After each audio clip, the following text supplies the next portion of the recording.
So, Mike, you and I have had so many conversations around content and commerce and what it is and what isn't. And I think it would be great if we could just spend some time today really talking about what does it really take to accomplish content and commerce? What do you Yeah, think? it's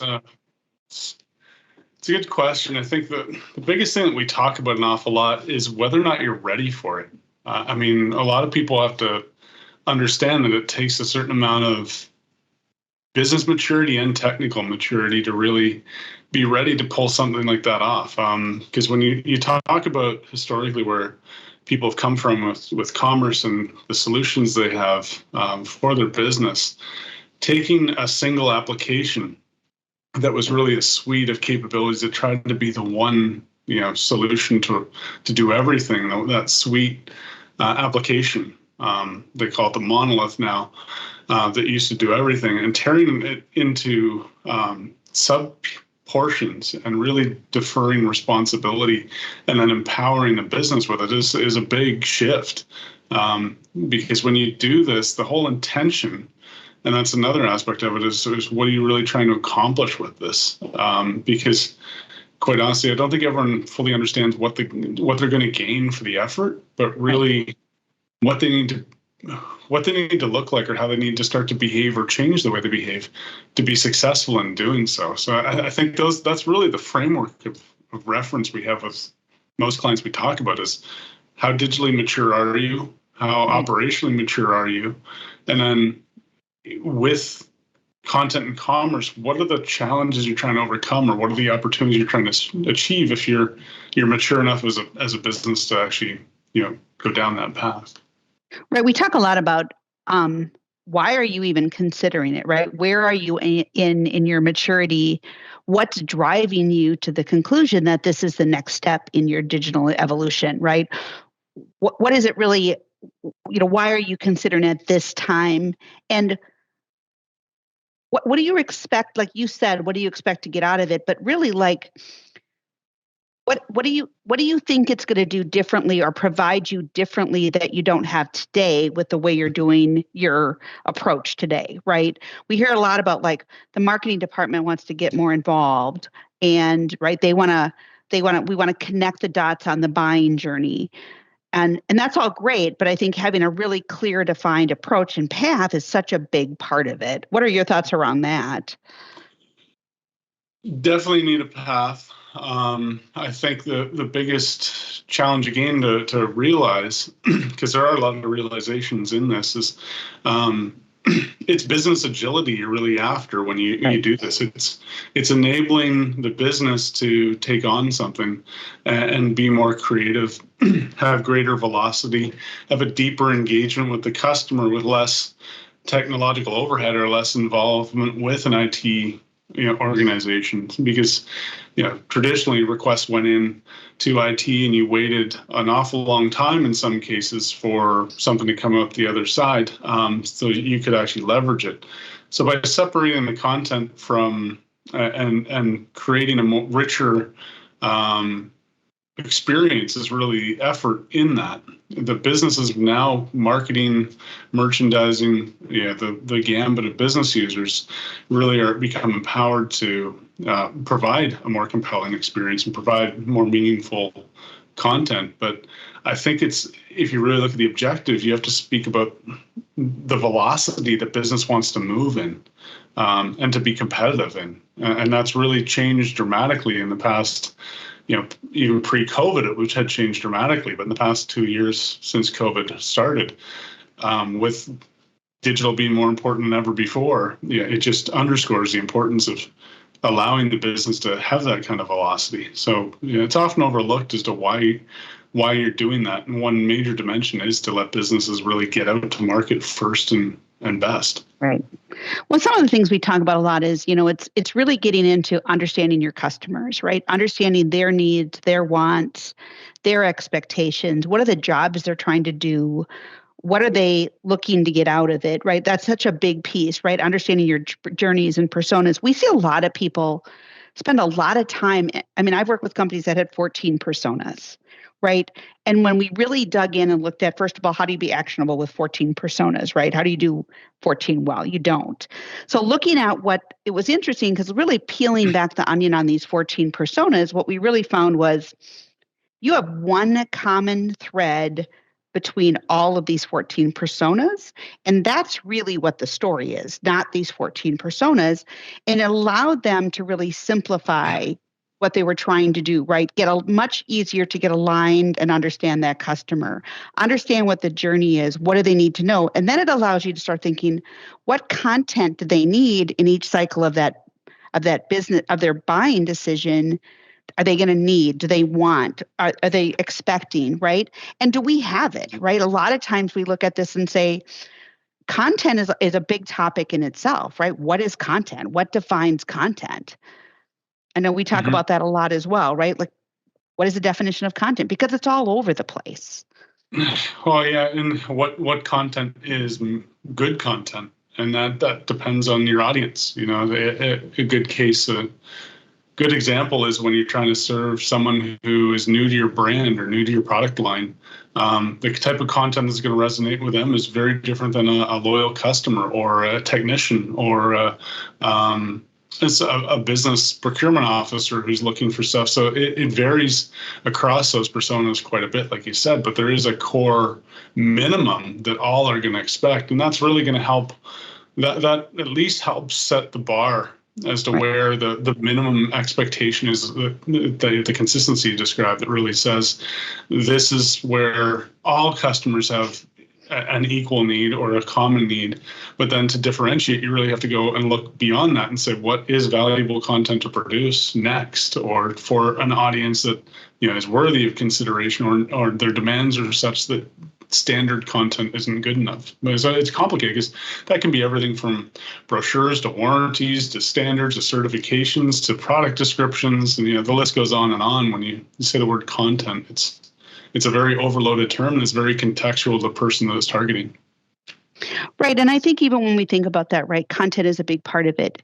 It's also so you understand your customer, right? You spend that time understanding their needs and wants.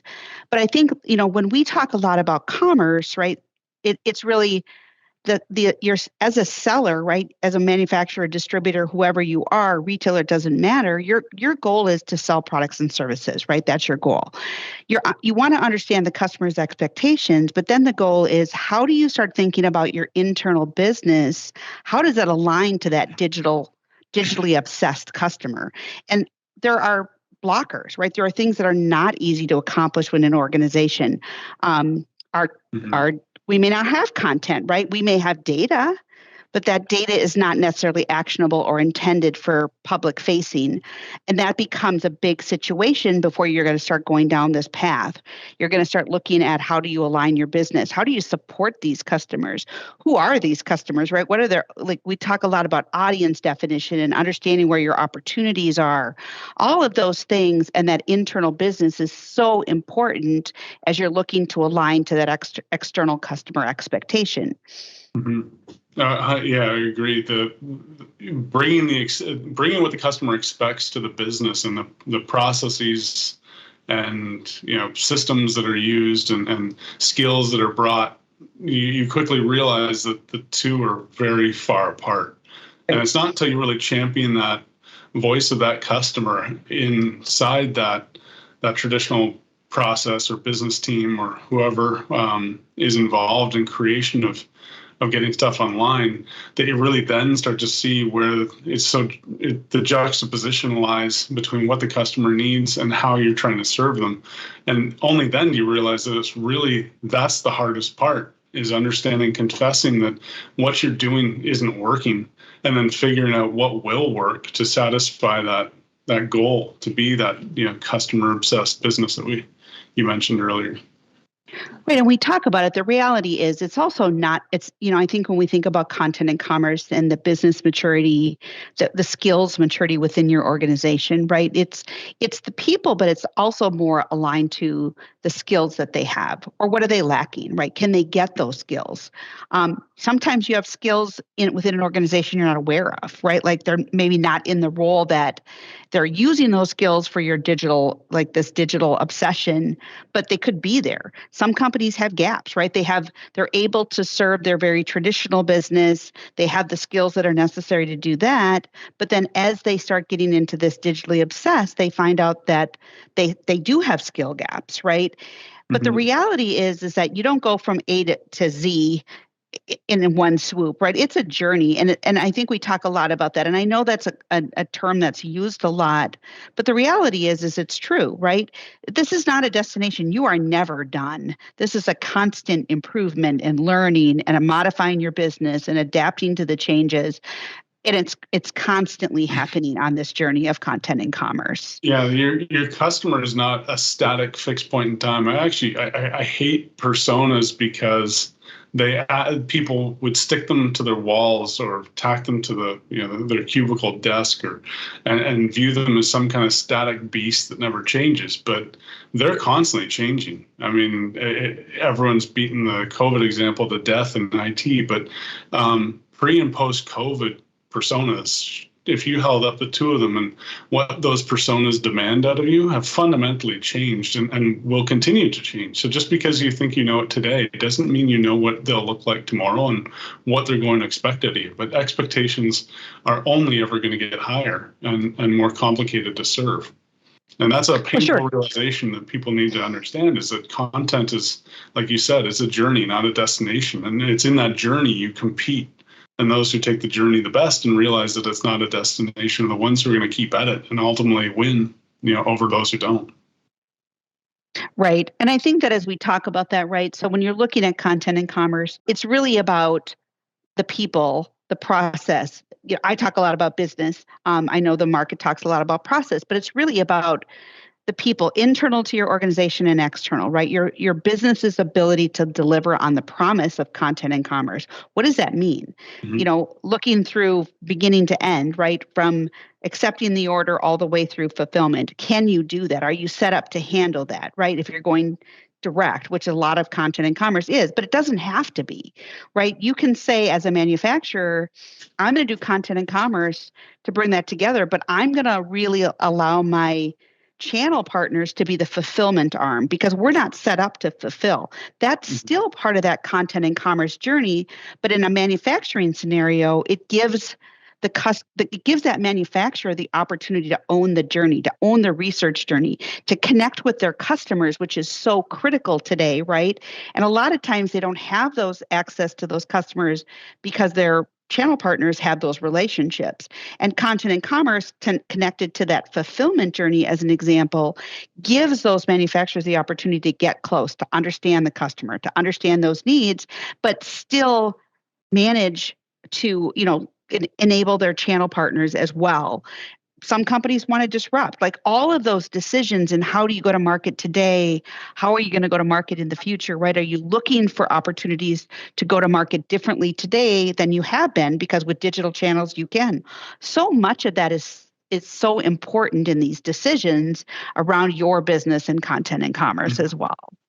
And it dictates who's in charge of what part of the content you use in that story. If you don't historically own the relationship, you're not going to take that relationship on exclusively day one. You may never. In fact, in most cases, you won't. You'll have to service others who have that relationship, but give them not only the content, but the education on how to leverage the content best to sell your products on your behalf. So it's a very broad brush that gets covered with that, because some businesses are not just a direct retail business, and when they're not, there's an added level of complexity, regulatory compliance, translation, the list goes on that you may or may not even own. In many cases, outsource translation of content to other firms.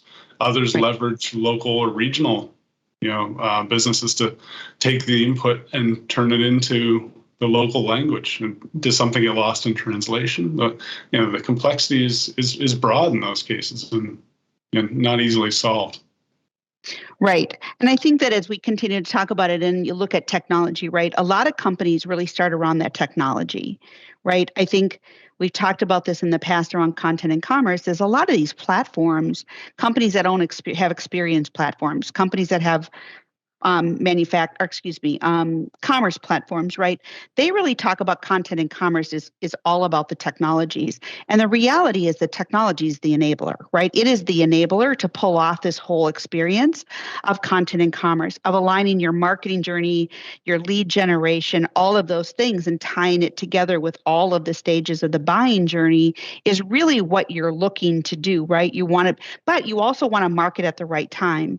And every organization has different needs around that, right? We run into a lot of companies as they're going through this journey and they're thinking about this is, do you want marketing to be marketing to people, buyers, when they're in that consideration phase, right?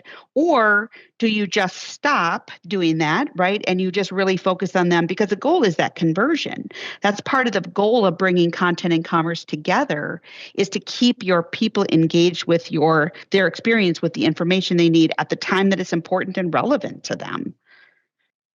Yeah, the content is really what people are seeking before they're ready to click that add to cart or place order button. That's what you use to convince. That's what you build, loyalty and trust and respect up to the point where someone's willing to click on that button because they believe in it. And that's not just, content that people build from a copy perspective or a marketer or brand agent creates. It can be as simple as your FAQ section of your website. It can be what your return policies are. Is it rich enough that I actually believe what I'm reading? Because if not, am I willing to place the order if I don't really have the strength of conviction in what you put just in those couple paragraphs to explain what no hassle returns or what money back guarantee means to your business? Right. And then you think about if I need help, right? How easy is it to access support? Mm-hmm. What if I'm a subject matter expert and I want to talk to a tier two support person? How do you supply that, right? Do you make them go through level 1 tier support to get to tier 2 support? All of those things are so important when you're really thinking about this because you're removing some of those interactions with people earlier on and you're allowing people to self-serve, but you still have to give them the ability to phone a friend, to get to somebody when they need help. But they own that time, right? We used to own that time, but now we don't. So it's so important that you really understand that customer care changes, your technical support may change. So many aspects of your business change when you really look at this whole concept of content and commerce. And people don't think, everyone's had a bad chatbot experience by now online probably, but the content that's in that chatbot or what that chatbot generates is itself content and contributes to that experience as well. So again, it's a vast spectrum that defines content, and people often don't think about it correctly, but it really is any bit of information you present to someone to try and convince them to do business with you. Right, and defining what their based on their needs, right? What they're looking for, what they need, and it's challenging. So as we really think about this whole concept of content and commerce, right? We know that platforms definitely play a role. They're critical in who your target audience is, who you're trying to accomplish, what their experience is, right? And even when you're thinking about content and commerce, you may get to the point where, in a B2B scenario or a direct-to-consumer scenario, where the customer is going to log, the person you're interacting with, that user is going to log in, right? Which now means you know who they are, most likely, you know what their history is, and you're able to even make that experience even more specific to them than you did when they're on the outside just doing that research. Maybe some people log into research, right? Because they want to be able to get to the things that they've marked that are important to them. So all of those considerations when you're really thinking about this are having to understand your customers, right? Understanding their journey, what you're asking them to do, aligning your internal business processes, workflows, thinking about all of the activities, your customer care teams, your support, all of those things are so important to align to this concept of content and commerce. And then getting to the enablement piece, right? How do we enable this? What changes do we need to make within our organization if we need to make them? And Do we have support? Are people going to do that? Change is hard. And really understanding that big impact, I think, is so critical when we really talk about the whole concept of content and commerce and how you really become successful in this. And there's so many more topics we can talk about. There's so many different things we can get into. It's such a big, beefy conversation and concept. But I think if we're going to just close out, Mike, what are a couple things that we think are just really, really important for businesses to consider when they're going down this or considering this content and commerce journey from their business perspective? I think from a business perspective, you've got to understand that it's not the first most important thing to realize is that you don't need to analyze this yourself. Your customers are going to tell you. In fact, your industry is going to tell you what the engagement model is they want to have with you. A lot of people make the mistake of believing that it's some kind of business assessment or audit that's going to tell them what more content is, and more content is better. It's not. It's about becoming obsessed with your customer and understanding that customer is going to bring digital demands that are foreign to you and different and change the way you behave as a business. And only at that point, when you accept that, are you really ready to start this journey and say, yes, we're about to move from a digital naive organization to a digital obsessed organization, and that you should anticipate change. And change is hard, like you said, but you need to be committed enough to it to go through that change, because it's not going to be, point A to point B, and there are going to be bumps along the way. There will be bumps, and you should anticipate that. And it's only through the commitment to actually, get to the other side that you'll be successful. And then I think the other consideration is those bumps are not small. And they're not just technology, like you said. They're recognition that the skills you have as a business need to evolve to align to the expectation. And in a lot of cases, you're not aligned to support that. So in many cases, you're not mature enough yet in the digital maturity sense to take this on. And you need to figure out how to get there, whether it's hiring more staff, whether it's bringing different processes to bear, whether it's investing in technology. So like you said, it enables this kind of digital engagement. And until you're there, you're really just following industry trends without understanding the commitment it takes to be successful with it and leverage it for competitive advantage. I think that's great. And I think there's one thing that you said that I really think is really important, right? Understanding your competition and what they're doing, not so that you can follow them, but so that you can lead. What are the opportunities, right? So it's really about all of these different elements are really about how you can become that digital disruptor in your market, in your organization, and you can be ahead of the curve and really driving everybody else to achieve to be where you are and what you are. Yeah, it's no longer if you build it, they will come. They're already here, but their attention is very short. You need to captivate them and convince them to stay. And that's really the way you need to think about digital.